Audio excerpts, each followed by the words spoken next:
Hello, hello. Welcome.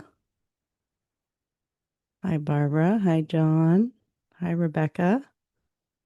How we doing today? Good.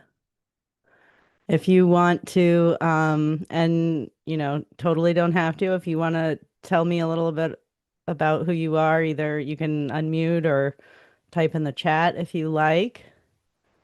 If you are in academia, if you're an editor, what you're curious about, what brought you here.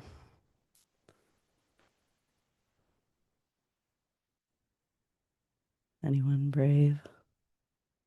Okay, I can be brave if All needed. right. Natalia? Yes, I am in academia and for more than 30 years and really would like to do things differently now outside of academia, but using skills that I gain in academia. I'm a historian and I'm well versed in international relations studies. This is what I did the last 10 years. And I also used to be head of department of international relations. I'm still teaching students online. So I like working online in online environment. I really appreciate flexibility that I can travel the world and do it from anywhere, where I want to be. But yeah, I would need more knowledge and skills how to run my own business, maybe something that you're offering, and also related to burnout, which I experienced. I believe this was also one of the topic you mentioned. So I'm really looking forward to learning more about the opportunities that you will be sharing today. Thank you. Great. And where are you located?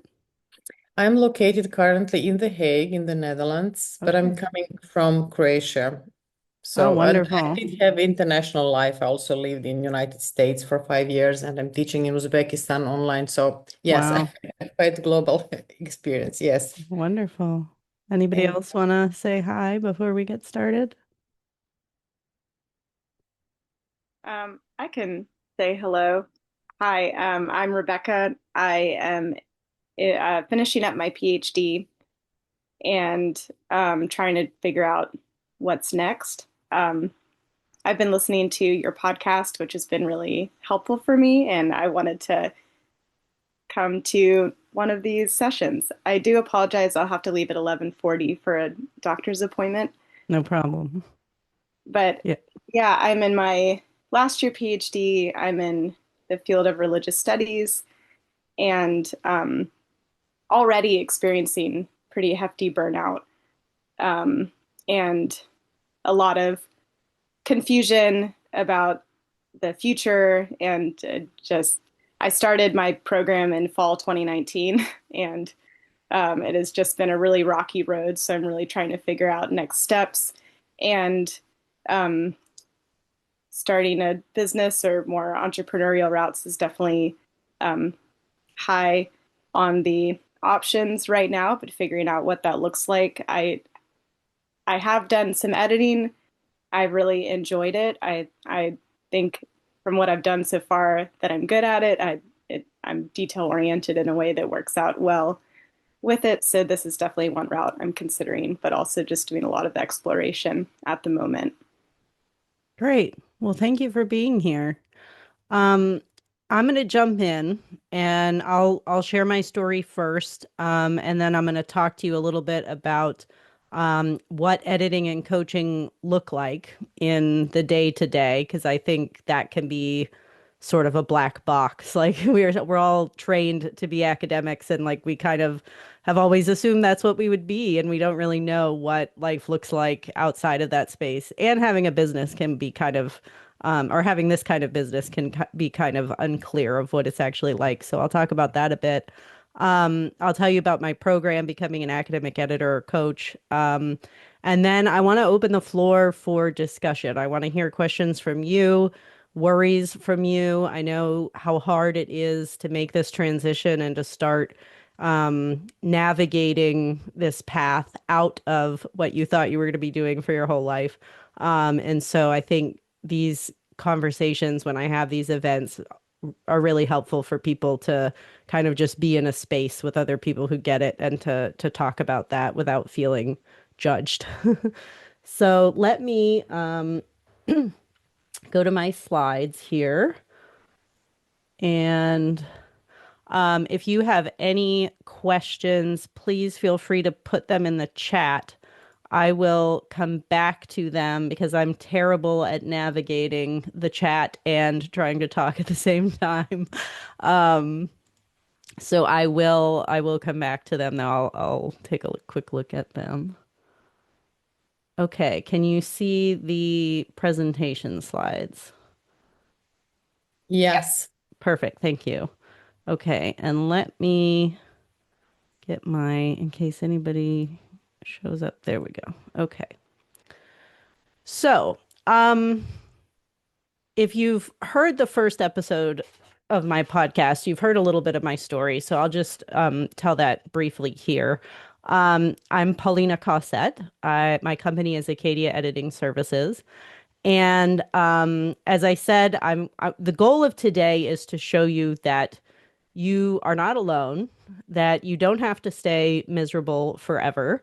That, a lot of these myths that we've heard inside academia about, oh, if you leave, your only option is to have a 9 to 5 job. And if you leave, you can never come back. And all this stuff that gets, thrown around in conversation. It's not true, right? You have many options out there. You have many marketable skills that can be applied in many different ways.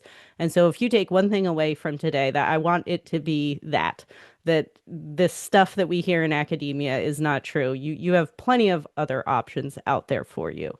And so what I'm gonna go into more detail on today is what editing and coaching, what having an academic business looks like, and what are the first steps that you can take to get started. And so um, let me start with my journey here. So I used to be a US politics professor, believe it or not. It was as awful as it you would think. I grew up in Florida. I had 2 tenure track jobs. I did all the things that I was supposed to do. I published, I taught, I had great teaching evaluations. I'm the kind of person who I was always good in school because I just did everything my teachers asked of me. I did everything my department chair asked of me. Um, I finally realized it was never enough and it was never going to be enough. No matter how much you do, they always give you more and there's never enough money for raises or anything like that, right? You know all this, I'm sure. And so that is the exact recipe for burnout. And I loved my teaching. I loved research and writing. All of like the idea of what we think academia is going to be, I loved it. But the reality turned out to be very different. I tried changing schools. I left the school I was teaching at in Florida. I got another tenure track job in a small college in Maryland. And it was better in many ways because the administration was a bit more supportive. The students were a little bit kinder, but a lot of the same problems were still there. The plagiarism, the academic dishonesty, the no pay raises, this was 2019, so it was pre-COVID, and they were talking about moving to teach courses online because that was a way for them to save money and all that, right? All of the same stuff that we've been dealing with for years were still present. And I know it's only gotten worse since then. On top of that, we were living in a place that we didn't like. My husband hated his job. He was a traveling spouse for our whole time together. And I felt bad about that. We had a son in 2018. He was almost a year old. And I was working 7 days a week and I was getting no sleep and I was miserable. And I realized in the summer of 2019 that I could not do this anymore. It was going to kill me if I stayed. Um, my mother-in-law was also diagnosed with cancer, and it just sort of the culmination of after years of trying to figure this out, everything, became this perfect storm. And I said, I have to leave. I can't do this anymore. So we decided we wanted to move back to Maine to live near family where my husband grew up. We wanted to raise our kids here, and we did it. right? I knew that I probably wasn't going to get an academic job here. I didn't want to get an academic job anymore. I had no idea what I was going to do. Um, but I knew I had to leave. And actually, my podcast episode that just came out yesterday, I talk about this in a lot more detail. But the Cliffs Notes version is that I had this combination of wanting to do what was right for me and my family, but also feeling like incredibly guilty about leaving, letting down my colleagues, letting down my department chair, letting down my dissertation advisor who I hadn't talked to in years. Like, why would he care, right? Or why should I care what he thinks? But like all of those thoughts go through our heads, right? We feel like we owe the institution and the discipline something when really what we should be focused on is ourselves and making sure that we are living the life that we want to have. Um, so I got over it. I made the phone call, I quit, and we moved. And honestly, I have never been happier. I have never regretted it for an instant. Um, I thought I would get a non-academic job, some kind of like traditional salaried position doing something. I kept getting told I was overqualified or my resume was too academic or like it's so hard to speak the academic language and then try to speak the language that the rest of the world uses. And I had just, however, published my book and worked with a copy editor from the press. And my co-author wrote to me knowing I was having trouble finding a job. And he said, you might be really good at copy editing. And I thought, okay, I'll try it. We'll see what happens. And I did. And I started out as a freelancer for editing agencies and academic presses. And I slowly learned the ropes. I figured it out. And I spent hours at first looking online, Googling remote work editor and all this stuff. And don't do that. That's a terrible way to go about it. But I finally got hired at a few places. And then after a few years and having a second child, I got up the courage to start attracting my own clients. For the longest time, I said to myself, I can't be a business owner. I can't be an entrepreneur. I don't know how to do that. Or probably a little bit of, I'm not good enough to do that. And I finally realized that if I wanted to make money in this business, I had to bring in my own clients. And so again, I figured it out. I learned how to market, I learned how to make a website. And in the last few years, I've really had a lot of success. And so you see here that when I was an assistant professor on the tenure track in political science, I was making 62,000 teaching, I think it was 3 courses a semester. Before that, I taught 5 courses a semester. Um, and the first 2 years, when I was a freelancer for these agencies, I was making 45,000 a year. The second year, though, I took 3 months off. So, I would have made more if I had worked the whole year. And that was only working 25, 30 hours a week. In year 3, which was 2022, I made a little bit more. At the end of the year, I started attracting my own clients, mostly grad students, some faculty. I made about 60,000.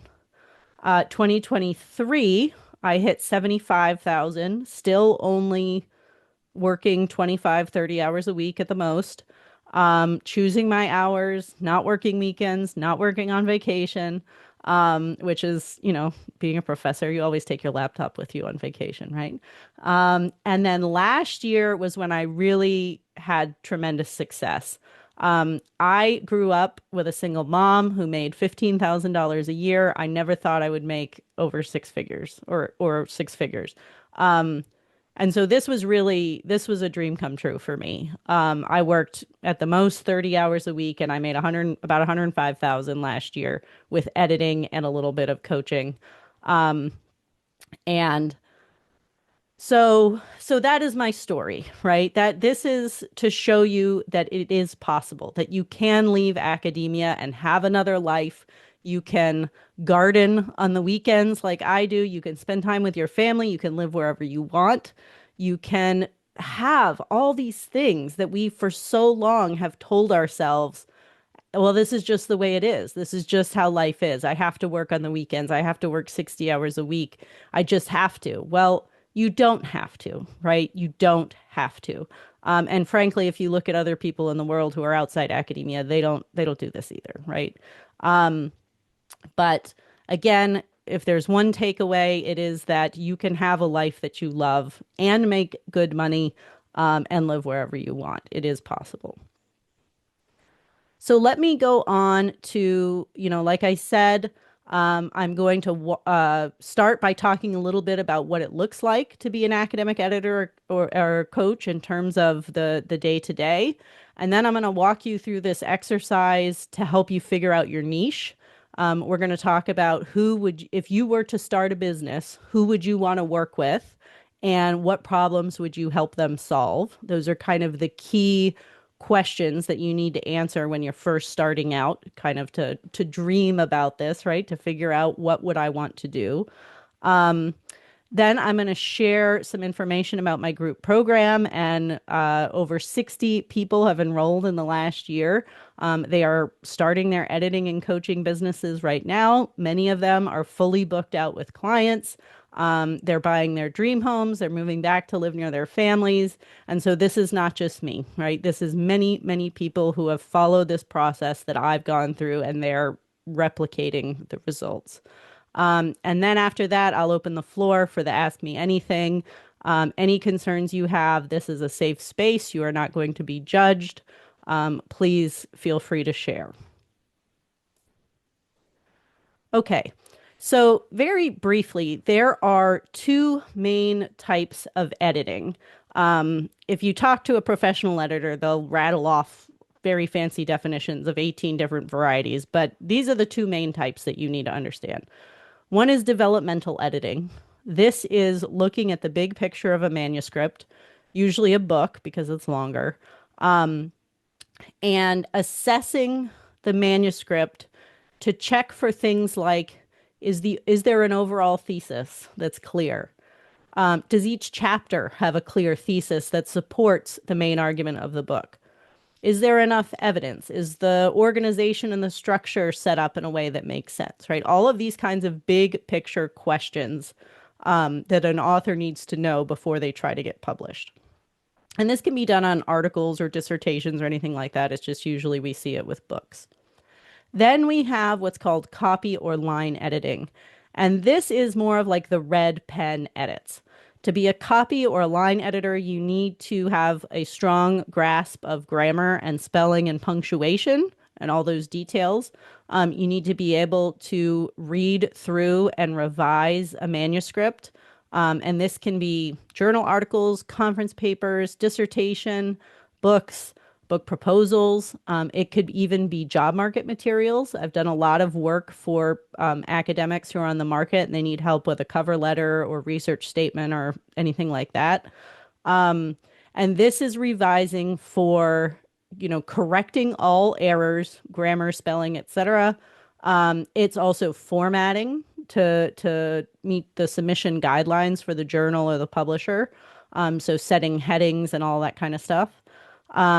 And it's also editing references lists. So if you're comfortable in APA, Chicago, whatever style you specialize in, you get to know it very well because you edit the references lists, make sure that they match the citations, noted in the text and all that kind of stuff. So those are the two main types of editing. I will say that editing is, in terms of the day to day, it is great for introverts. If you are like me, when I left academia, I was very tired of talking to people. I did not want to see people. I did not want to have anything to do with people. And so to sit at my desk in my office at home and not have to talk to anybody for the most part, was very nice. You mostly interact with clients over emails. You will occasionally get some who want to book a call with you I offer a free 15-minute call because I know, on the internet, they want to make sure that you're real, that you're not just a scammer or a Zoom call. Um, but for the most part, you're interacting over email. You're sitting and staring at your computer screen and immersed in a document and editing all day long. So you do have to be able to sit at the computer for quite a while. Um, but it's, if you like that, it's great, right? It's not for everybody, but if it's your kind of thing, then it can be great for you. And the other great thing I think is that other than making sure that your clients are happy, because you have to return a quality product, you don't have to answer to anybody. You don't have a boss beyond editing the document for the client, or even with coaching the client.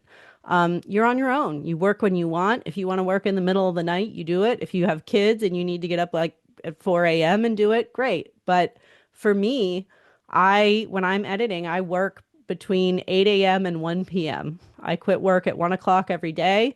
I go to do school pickup. I cook dinner. You get to make the schedule that you want to have, whatever works for you. Um, After a few years, I will say it did get a little bit solitary. I miss talking to people, I miss teaching. And so last summer, I introduced my program, Becoming an Academic Editor. And that is where I've really found what's the sweet spot for me, that I enjoy editing, but I also enjoy having events like this. I like talking to people and meeting people. I like coaching my students and teaching them how to become editors and coaches. And so I'm able to replicate being a professor in terms of grading papers and teaching without all of the other garbage that comes along with being a professor. And so I think the fun part of this journey when you're starting out is you get to figure out, what do you really want to do and how can we build a business around that? As far as earnings, it for editing, it depends on what you charge and how quickly you work. I recommend to people that you charge by the word, and that's because you give the client an upfront price. They know exactly what they're going to pay for the project because it's based on the word count. Our students who are brand new to editing in the program, when they're doing their very first projects, they're making about $40 an hour working with private clients. And so that's about the lowest that you will get when you work with private clients. If you work for an editing agency that pays much less, it's more around $20 an hour. But when you're charging more with private clients, you you can then make more. Your effective hourly rate, what you're earning for the time that you're spending, is much higher. So for example, if you get a job with an editing agency like Cambridge Proofreading or eContent Pro or something like that, where you're a freelancer, they pay around 1.5 cents per word US. And I recommend to my students that they charge private clients usually around 3 to 4 cents per word. So just by getting those private clients, you're already doubling or more your earnings. Developmental editing, the pricing is a little bit different. The per word rate doesn't always work out, but I teach how to price these projects, but it is around $40 to $50 an hour with your first clients. And today, now that I've been doing this a while and I'm a lot faster, I almost never earn less than $150 an hour. Usually I'm more in the realm of $200 an hour or even more, depending on the project, how messy it is, how much formatting you have to do, and all that kind of stuff. Are we doing okay? Does this make sense? I know I'm going quickly, but I'm trying to cover ground so that you get a sense of what this is like. Okay, with coaching, there are a ton of options here, right? All of this has to do with your expertise and what you can teach to other people. Um, a lot of these jobs go hand in hand with editing. So a lot of academic editors will say maybe they specialize in working with grad students. And so they edit dissertations and they also work as a dissertation coach where they'll meet with you several times on Zoom to help you cross the finish line and graduate. Maybe you work as a book coach or a book proposal coach. And so you help academic authors to write the proposal, write the book, and you are meeting with them regularly on Zoom for accountability to help them, meet their writing goals. And then you end up editing the manuscript before they submit it for publication. Um, I know somebody who is a public relations coach, and so she designs websites and social media accounts for faculty to help them promote their research and their books and all that stuff. My friend Bethany Walensky, you can see her website there. She is still a professor at Michigan State, and she's also a sabbatical coach. So she works with faculty to help them plan their sabbaticals to get the most out of them, whether it's rest or research or whatever they want to do. Um, a member of our community, Wendy Gillis, she's a marketing professor. And she is developing a business where she teaches people public speaking and personal branding. And so she's just launched her website, and she's starting to bring in clients who just, whether they're academics or non-academics, people who are on the job market, who want to, curate this personal brand to give their potential employers or clients or whatever a sense of who they are. And she also works with nonprofits on, marketing and branding. You could teach qualitative, quantitative analysis, anything, right? If you know how to play guitar and you want to be a guitar coach, you can do that, right? There's people out there who have online courses and coaching programs on everything. Um, okay, so let's dig into this a little bit. Um, when oh, I'm jumping ahead of myself. Let me put a pin in that. With coaching, with the day to day, when you're working as an editor, it's it's pretty clear what you're doing, right? You're sitting at the computer editing a document and sending it back. With coaching, this really depends on your style and the types of services and programs that you set up. If you're somebody who wants to be a coach and work one-on-one with people, that looks like setting up Zoom calls, right? Maybe you offer a package where if you're a book coach, you have somebody meet with you, say, weekly for 3 months to help them finish their book. And so you meet with them on Zoom. Maybe you're reviewing some of their writing before you meet. There's a lot of editing/coaching going on within that relationship or within that service. If you are um, maybe you're a public speaking coach, right?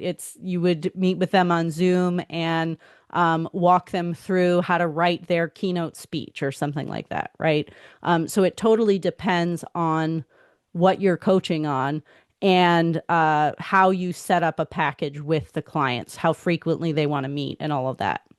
Um, to get clients, the biggest thing you need to have is a website, right? And we'll talk about this a little bit more later, but um, it is, this idea of marketing yourself is not as scary as you might initially think. I know when people come into my program, they are terrified of posting on LinkedIn. They're terrified of talking to people about what they do.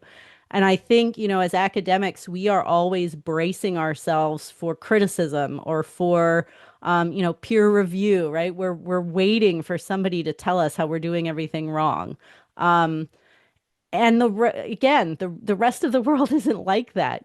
My experience, and I know the experiences of all these other coaches that I've gotten to know, is that when you go out in the world, people, for the most part, are cheering you on. They want to see you succeed. Even with the people who've joined my program and they go on LinkedIn or they email their network, their colleagues, old friends in academia, they brace themselves for people to laugh at them or to somehow think that they're a failure because they're becoming an editor or doing something else. And the response that they get is overwhelmingly positive. They make a post on LinkedIn saying, I'm becoming an editor. Let me know if you have people who need an editor. And everybody comments on the post, congratulations, I'm so happy for you. Or they send work their way or whatever, right? And so we've trained ourselves to brace for some kind of negative reaction. And from what I've seen, that is just not what happens.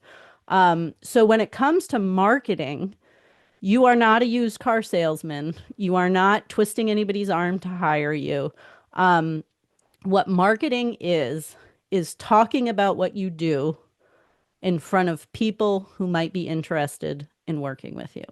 Okay, that's all marketing is. We're not doing ads, we're not doing that. It's talking about what you do in front of people who might be interested in working with you. So it's, making posts on LinkedIn and directing people to your website.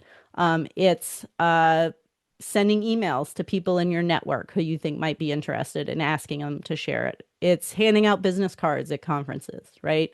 It is really networking, and just talking about yourself, and sharing the knowledge that you have.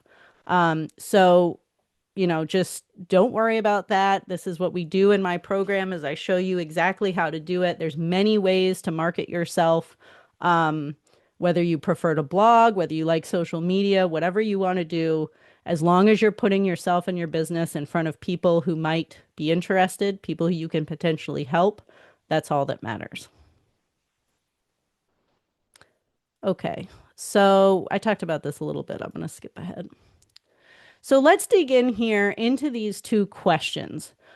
Whom do you want to serve and what problem do you want to help them solve? Does anybody want to take a stab at this and share what you're thinking, um, what types of people you might want to work with, maybe grad students or faculty or first gen college students, or maybe it's non-academics, maybe it's artists, musicians.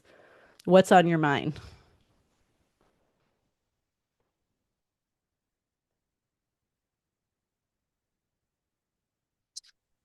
Maybe I could give this a stab. Sure. Thanks, Paulina. Hi, everyone. I'm Orly. I've been doing. I'm a professor, and I just decided to um, not renew my contract and take what was until now a very part-time editing work, kind of off the side of my desk, and turn that into my main venture.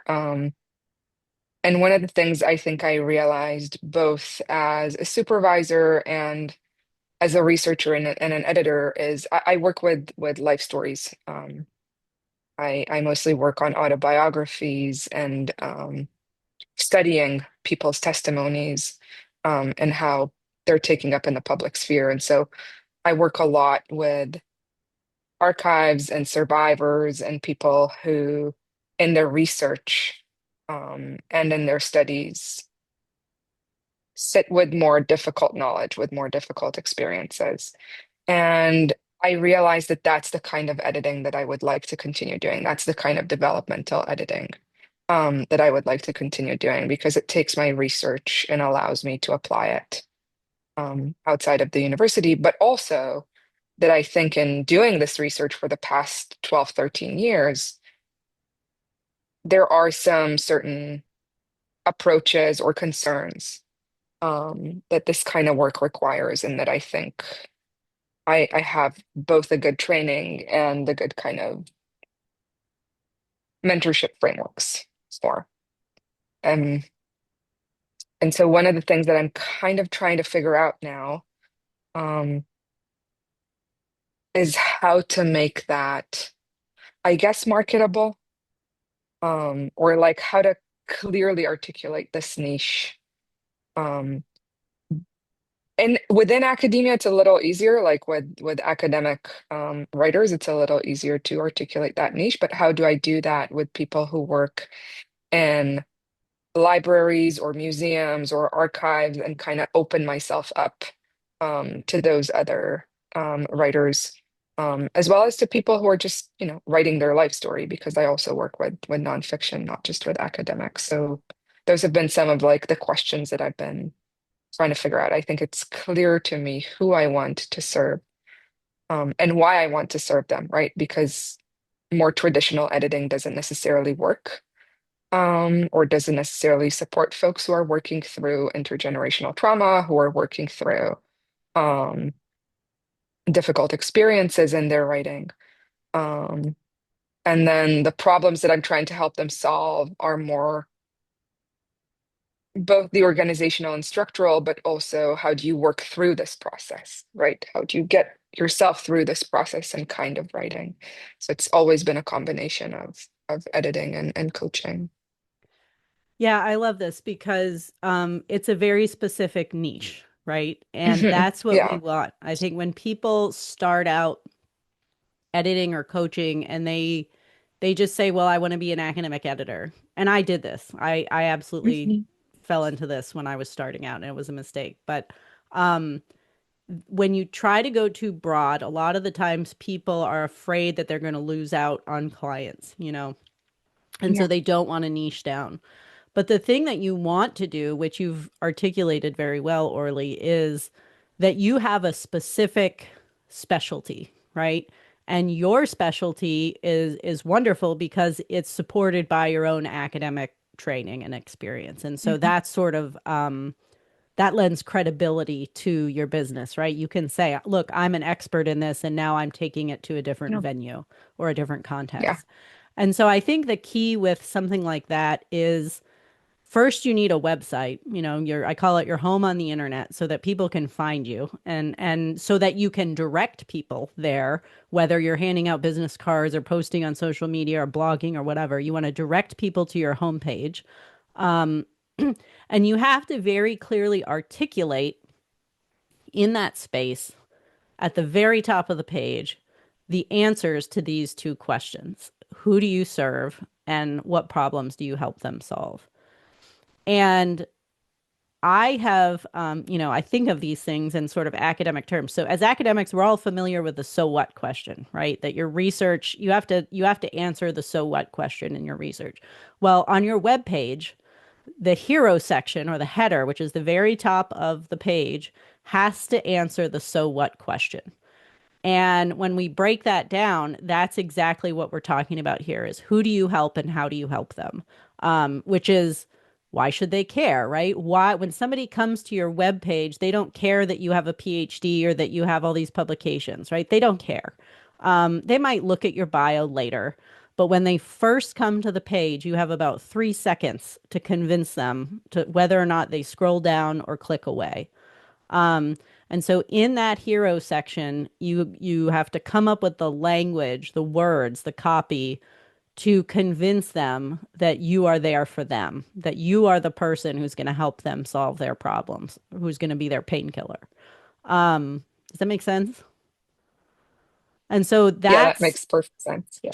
it's not easy, right? It is learning how to write marketing copy, to write words for a web page is different than writing for an Mhm. academic paper, you know, but it's not impossible, right? This is a skill that you can learn. And this is what I teach in my program. We have a whole module on how to write your web page. And it's just everything that I've been saying, focusing on those pain points. You know, you would think about what are the biggest struggles that your ideal client, these authors, what are they struggling with? The process, maybe it's the process of digging up this old trauma. Maybe it's the process of communicating their feelings or what happened to them in a way that the reader will understand. Or, like, I don't know, this is your specialization. So you Yeah. would, by talking to your potential clients, you would figure out what are their biggest struggles and how do they talk about them. You want to use the words that your clients use. And then that's what you put on your website, right? Is you are struggling with X, Y, and Z, and I can help you by doing A, B, and C. Thank you. Yeah. Anybody else want to volunteer? And if you don't know, that's fine. What are you thinking you might like to do? So maybe I just realized when you talk about the two type of editing, I would definitely love to do developmental editing, so more content editing, because I'm teaching lots of research methods classes on graduate and undergraduate level. And this is really what would inspire me. This is what I like to do. And since English is my second language, I guess second type of editing would be a challenge for me. And I don't know if you are guys using artificial intelligence, ChatGPT, or any other application, but this is widely used now in any kind of, formatting, anything, writing of text, generating text. So, what can you tell us about this? Is this has any component in your business? About AI? Yes, and that would be interesting to me because I have to use different applications to correct my language because English is my second language. I'm not, I see by your names, I think you all speak English as a first language, but this is not my case. So that is an extra challenge in academia in general, in global world. Yeah, so Yeah, maybe about this. yeah, so well, so as far yes, so if English is not your first language, if you're not comfortable, editing grammar and all that stuff, that's Oh, totally fine. You can be a developmental editor, right? If the key for that is, do you know what it takes for a book to be published, right? Do you know what makes what is the organization and the structure and what are the components that a book needs? Um, are you familiar with the process of publishing a book? Because a lot of authors, especially first-time authors, but not exclusively, I've had clients who've published multiple books and they're very nervous still about moving their book through that process. sure. Can you be a guide and help them um, move their book through the publication process?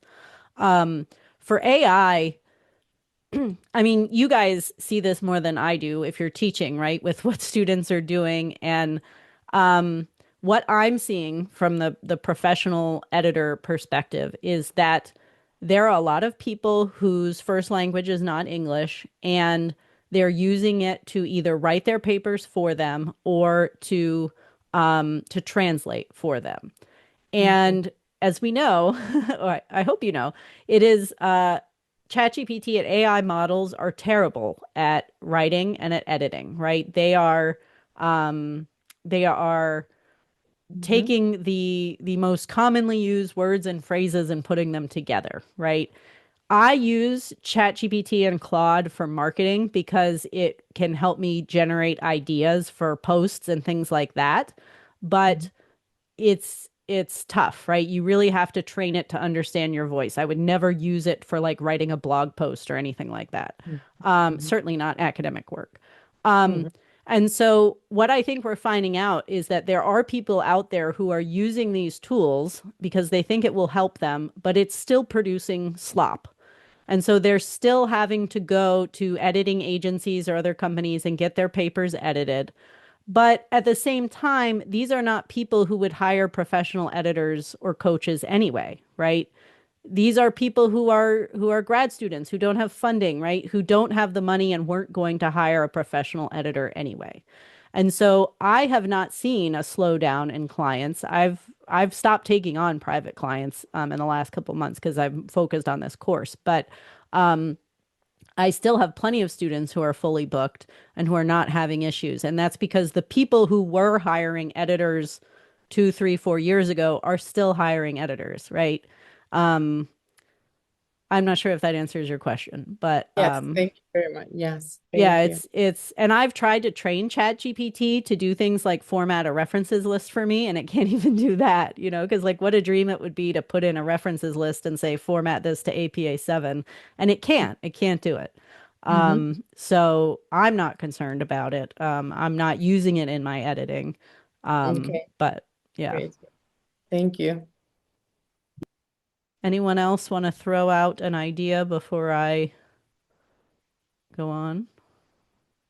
Something new that I've heard of that I have a couple colleagues. So I'm a PhD in an academic medicine department. So at an R1. So like I'm pure research, lots of grants, lots of R01s. And what I've started hearing colleagues talk about is like grant editing or like grant consulting, and it kind of falls in line a little bit with this, where like kind of a little bit of develop like A and B, where depending on what you're asking for, it could be more of that higher level of like drawing out, like you need an editor to or a reviewer to look at it and help you pull out like punch points and that. Or kind of falling in that same category of like really detail oriented editing. And as a person who like kind of like I enjoy both of those, I'm not really sure like I could see starting in one and then like developing like a business that also encompass like starting with like the more developmental editing and then broadening into something like that. But I was wondering if like grant stuff would fall under that. Sorry, I'm very new to like exploring all of this. No, that's what we're here Um, for. Yes, absolute yes to everything.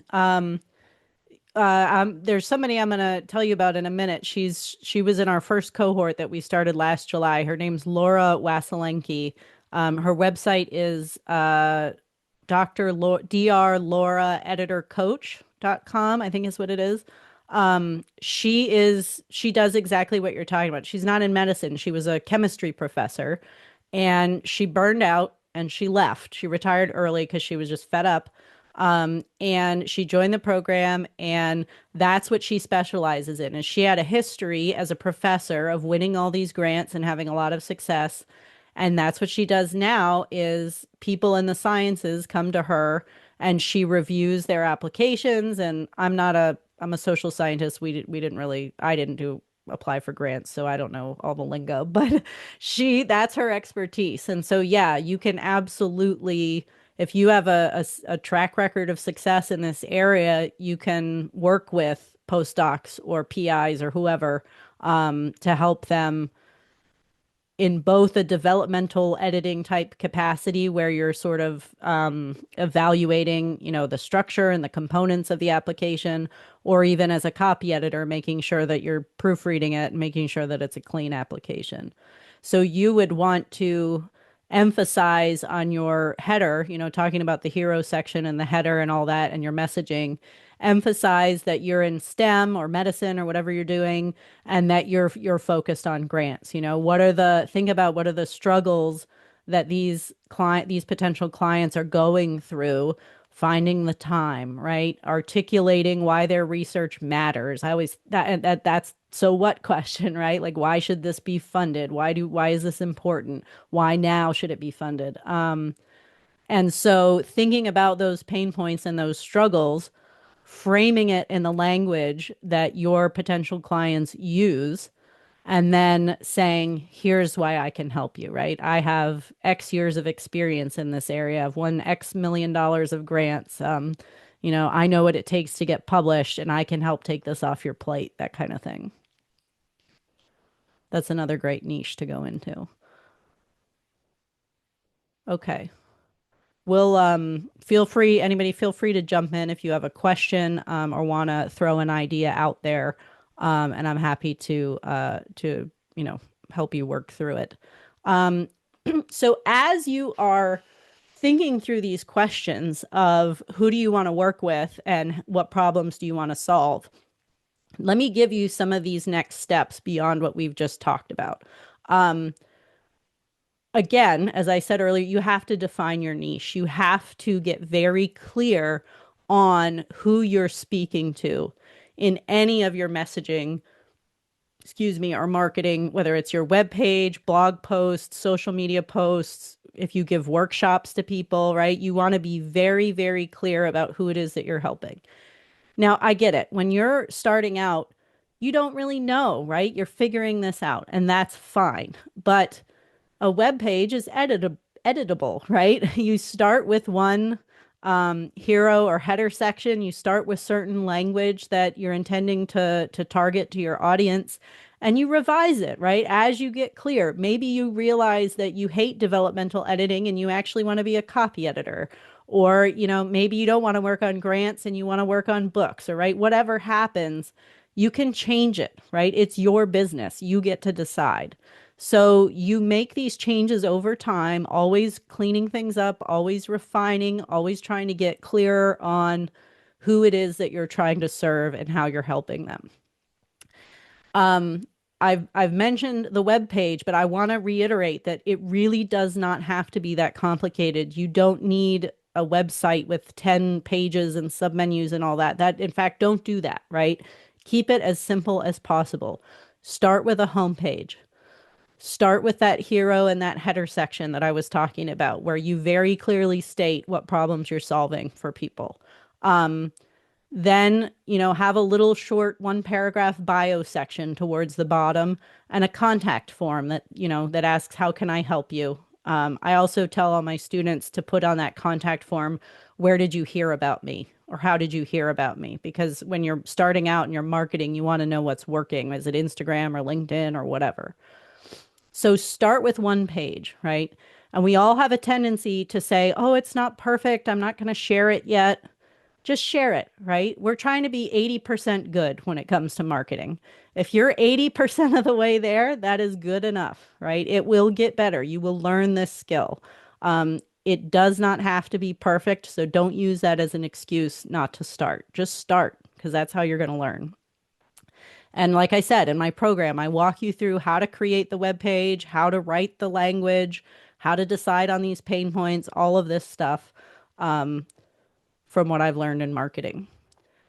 The last step for getting started is to just talk to people, right?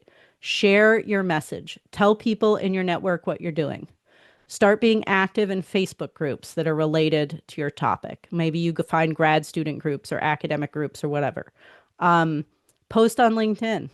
We do this exercise in fact, we're doing this right now in the May cohort. We're about halfway through it right now. Their homework this week was to make a post on LinkedIn. And everybody's terrified. I'm like, it's just a LinkedIn post. It's not that hard, but they're terrified, right? And the reason that I make people do it during the program is because if I don't, right, if you haven't posted on LinkedIn and our 12-week coaching program is over, you're going to be too scared to do it. And so I make you do those things very gently inside the program so you get the practice. The format for a LinkedIn message is exactly like the website. You talk about these problems and how you can help the person solve them. Because again, we are all egocentric. We're all worried about ourselves. If my refrigerator's broken or I need a plumber, I don't really care where you're from or your story. I just want to know if you can fix my plumbing, right? Can you solve my problems? So that's it, right? And maybe this seems like an oversimplification. It's not, right? It is really that simple. You figure out who you want to serve, you figure out how you're going to solve their problems, and then you talk about it. Everywhere you go, you have to talk about it. And figure out where your ideal clients spend time on the internet. And you go there, right? It could be Reddit, it could be Facebook groups, it could be Blue Sky. I don't know. It depends on your niche, right? It depends on what you enjoy doing. You just go there and you constantly talk about what you do. And it's not salesy, it's not pushy. It's just you putting your message out there of who you are and what you love to do and what you're passionate about. And people will find you, right? The people who how did you all find me, right? I was talking on LinkedIn, or maybe you saw a thing on Facebook or whatever, right? And something about my weird personality spoke to you, and you were like, hey, she looks like my kind of person. I'm going to go see what she has to say, right? And the beautiful thing of that is like, if I'm not your person, if I'm not your style, you leave, right? You unsubscribe. No hard feelings. That's cool. If you're not my person, I don't, whatever, you'll find the person who is. And it's the same thing for you when you start a business. Your people will find you and what you say will resonate with them. And and then they'll hire you. So this is Laura, who I mentioned earlier. She went to a conference during our cohort last summer. She handed out business cards. She talked to everybody she knew and told them that she was starting an editing business. I think she sent some emails to people that she knew in her network, and she has been booked out for a year with clients. I don't think she works full time. She doesn't want to work full time. She's semi-retired, but she's had as many clients as she could handle as she wanted to handle in the last year, all from that initial process. And it's not always that easy, right? It's not always just go to one conference and then you're booked for the rest of your life. But it did happen for her that way. Meg is another success story.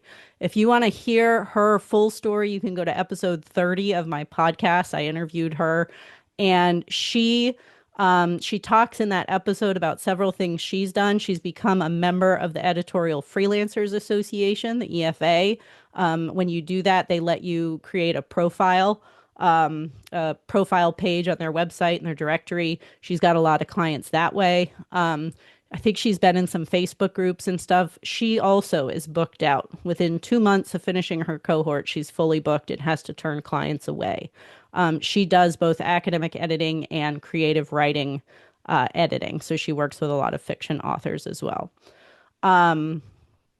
Here's a couple more. Julia speaks to the benefit of the program and how within just the first month of taking on editing jobs, she was able to earn back the money she had invested in the program. She used to be a professor in the Harvard writing program. She burned out. She has two little girls. Now she, just like me, she quits work in the middle of the day and does school pickups and dance classes and all that stuff. She and her husband just moved across the country for his job, so she has the freedom to do that because she's not tied to an institution.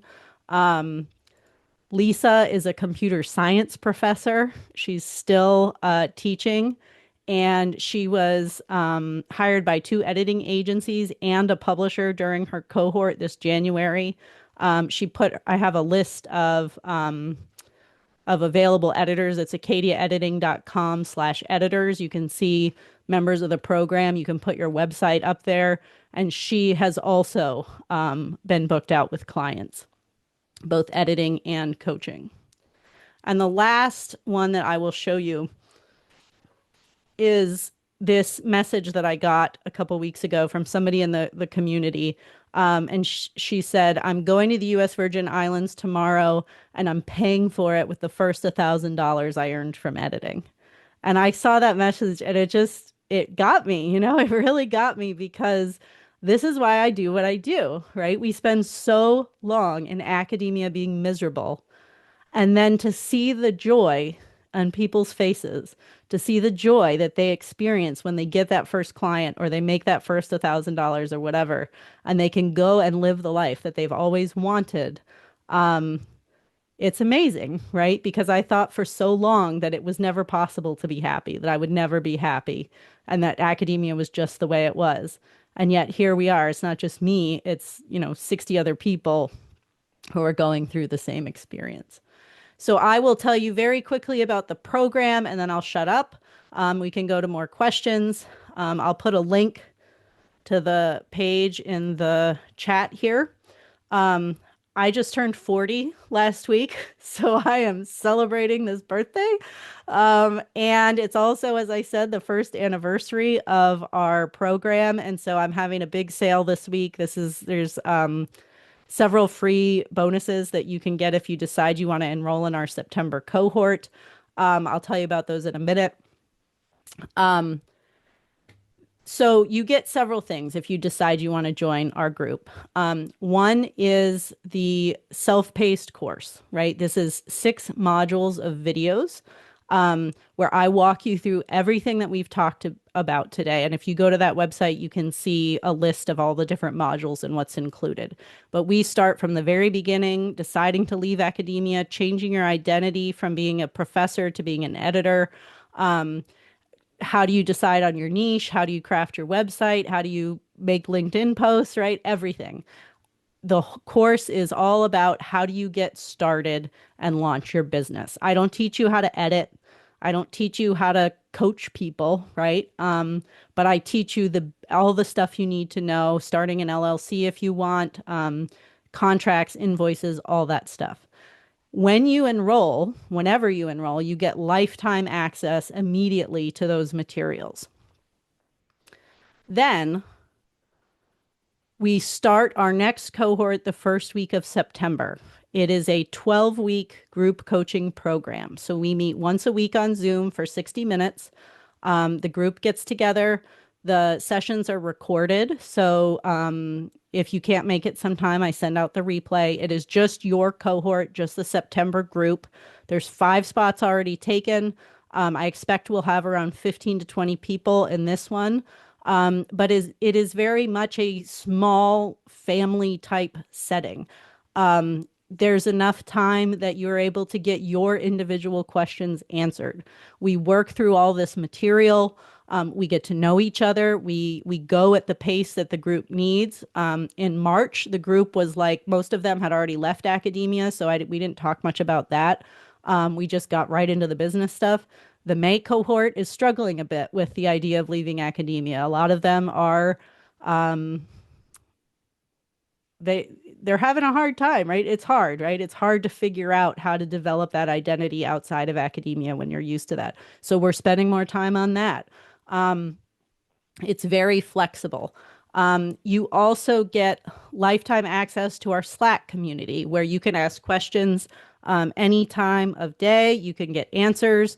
I will often use like voice posts, is what you see there, where somebody will ask a question about how do I do this, and I just record an answer and share it there, or I'll do a screen share or something if there's something they don't know. And everybody who's ever joined the community is in that Slack. So there's over 60 people in the Slack channel. So you're not just getting answers from me, you're getting answers from Laura and Julia and Lisa, all the people who have been doing this now for a year. And so there's three tiers here for you to choose from. Um, Core is what I just described. This is our most popular plan. This is what most people do. It is the lifetime access to the course, the 12 weeks of coaching, of group coaching. We meet once a week, and the lifetime access to the Slack channel. We also do quarterly calls with the full community. So all, 60 people or whoever's available will meet once per quarter just to kind of network and chat with each other. If you decide you want a bit more support, there's the accelerator plan where we do unlimited Voxer access. If you're not familiar with Voxer, it's like a text and voice app. So you can message me on Voxer and I get you an answer, and that's a lot more one-on-one support that way. There's a couple other things included there. Finally, if you're not sure, if you feel like you just want to do it yourself, you just want the course materials, there is the light plan. This is only the online course. It's lifetime access to the videos and templates and all that stuff. It does not include the weekly Zoom calls or the Slack. So if you're the type that wants to go it alone, totally fine. There's that option there, but you don't have access to the community or the additional workshops we do or anything like that. There are payment plans. You can break up the payments for core or accelerator over 3 or 6 months. And then if you use code birthday40, can you tell I'm nervous about turning 40? No, it's not that bad. You get these bonuses. This is until the night of July 3rd, the end of the day, July 3rd for the next week.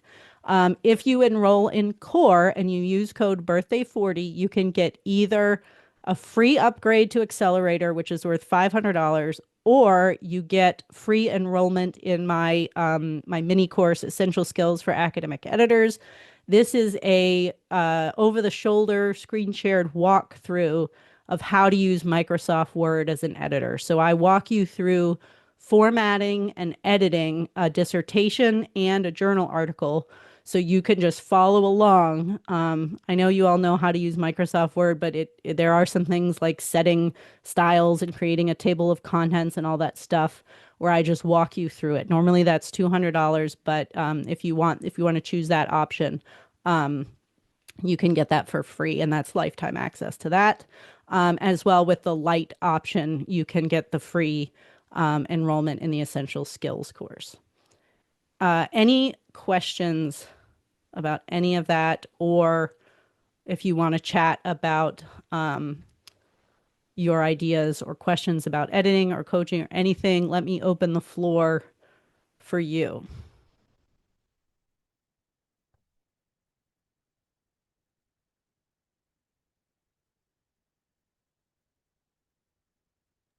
I would just like to thank you. It was pretty clear. I really like how you presented everything. It's very clear. No information that is, unnecessary, so everything is very lean and neat.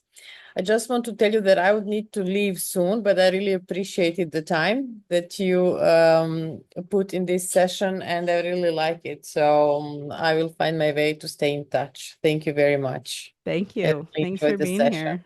It was very useful. Thank you. So I Good. need to leave, and just again, thank you for everything, and I will be in. Yeah, no problem. Any other questions about, no problem if you have to go. I know we're over time now. Um, if you have questions about starting a business or the program, or if you want to talk through any concerns about going into editing or coaching, anything like that. I have a really simple logistics question first, and then I have to think about the wording for a second question potentially. What you said that there's like weekly Zoom meetings. When are they? Like, Great is that question. preset? Does the group decide? So I send out when somebody enrolls, you get a an email as soon as you enroll with a link to a survey or to a yeah, so a survey. And I ask you about, what are you most interested in, editing or coaching, all that stuff. And I also ask you about your availability. And so once the cohort is full, usually a couple weeks, usually it fills about a month before we start.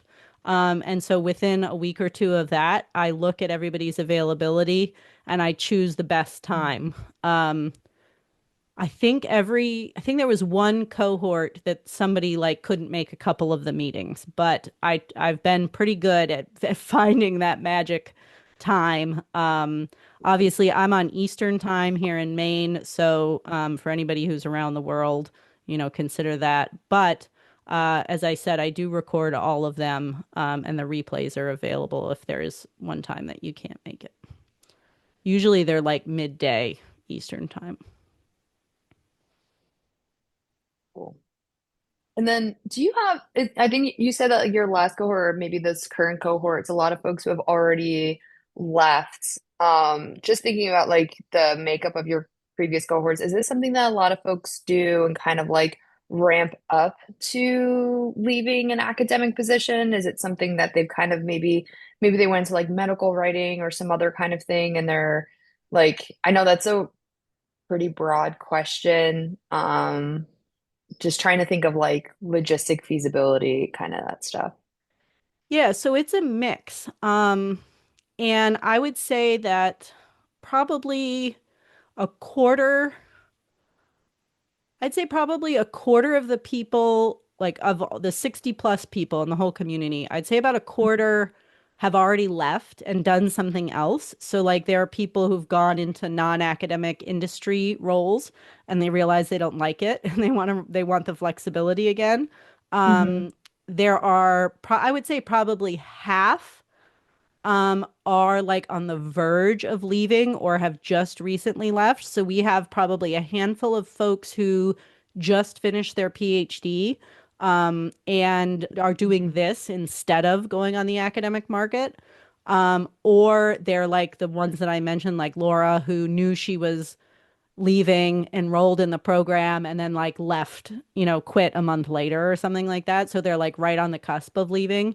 And then I would say the last quarter is people who are either wanting to leave at some point in the future, or they don't want to leave at all. There's a few people, most people do want to leave, but there's a few that don't want to leave at all and they just want a side hustle. They just want to do this kind of for fun on the side. But yeah, I think it is quite common to say, like, I'm going to start this now. And, a year from now, when I'm confident that I have an income coming in from editing or coaching, then I'm going to leave my main job. And Hmm. so they are, um, I think that's the great thing too. I should have mentioned this earlier, but you can do this full time if you want, or you can do it 5 or 10 hours a week, or you can do it just in the summers, or, whatever works for you. You get to decide how many clients you want to take on. And if you see that it's blowing up and everything's going really well and you're booked out, then you can quit. And So it's really up to you. Yeah. Awesome. Thanks. That was really helpful. Sure. I have a quick question because you mentioned that you've had some people who were like just coming out of PhD, for example. So that's not me. I've been out of PhD for a while, but I was mostly in like teaching or like program type roles. And so that meant that I didn't get to publish really, right? So like if you are coming into this as somebody who has not published a book or like really been through the writing process the way that like you have, how do you make sense? Like how do you give that hero statement essentially to somebody that like I have something to offer you in coaching your writing or in editing your writing. I think I'm good at it, honestly. But when you don't have that part of that background. Um, that's a great question. I actually get that a lot. You, I think that especially if you're interested in copy editing, um, you don't have to have published to know what scholarly writing should sound like, you know? And if you're somebody who's a good writer, you you wouldn't hire an editor, you know? Like I never would have hired an editor because I didn't need it, you know? And I also had to do everything myself. Like the idea of outsourcing, you know, my references list would have freaked me out because I was, you know, an academic and that's how we are. But uh so there are people out there who are not good writers, you know, and it doesn't matter if you haven't published. If you are a strong writer and you know how to clean up the language, and you've read countless articles in academic books in your career as a grad student, you know, or junior faculty or whatever, um, you know what it's supposed to sound like, and you have the writing and editing skills to be able to clean it up so that it does sound good. Does that make sense? Um, Yeah. I don't think, especially if you're wanting to do copy editing, you don't have to have published to, you know, if you're a strong writer, that's what's the most important. Okay. Is that what you're thinking about doing? I mean, I think so. I think also like I was thinking about for developmental work, like especially working with grad students, I used to like have a lot of TAs and I always tell them like I'm your cautionary tale. Like in some ways I had a very good advisor for things like writing, but maybe not a great advisor for some of the other things about like going through the process. And so I was always kind of like, learn from my mistakes. Like here's how I wish I had done things better. And so I think I do give good like developmental feedback on writing, especially for grad students, but also in sort of like working through that process. So, Yeah, and you know, I think that's quite common is that so many grad students don't have the kind of mentorship that they need to be successful and to be supported. And if you are someone who is a good teacher, who is a good mentor, who's patient and kind and enjoys being a mentor, you know, you have a lot to offer, right? Even if you haven't published or something. Um, you've gone through the process of graduating, of finishing the dissertation. And if you think back to when you were writing your dissertation, it is all a blur. Like we have no idea what we're doing when we're in that phase and we're so exhausted. And to have somebody who's been through it to sit there and be your ally and be your supporter. And, you know, a lot of grad students are scared to talk to their supervisor or their PI because they're worried of criticism or they're worried of looking stupid.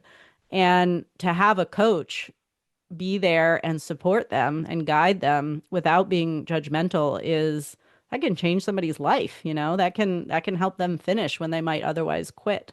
So yeah, I think just because of the fact that you got the PhD, you would absolutely be capable of, you know, helping walk somebody else through it. thanks. All right. Well, thank you so much for being here. I love hearing your ideas and how you can apply your academic knowledge to this new context, you know, and I hope that I have convinced you that you do not have to be miserable forever. You can have a job, you can have a business that gives you that flexibility that you need. Because I truly am so happy doing what I do and not being an academic anymore. Um, And I just want to share that with people. So if you have any questions, please email me or, message me on LinkedIn.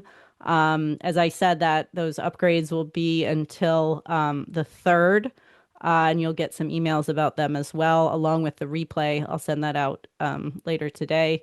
But yeah, if you have any questions, please let me know, and I'm happy to help however I can. Okay, Thanks, Paulina. This is really helpful. you're very welcome. Thank you for being here. Thanks Have a so good much. weekend. You too.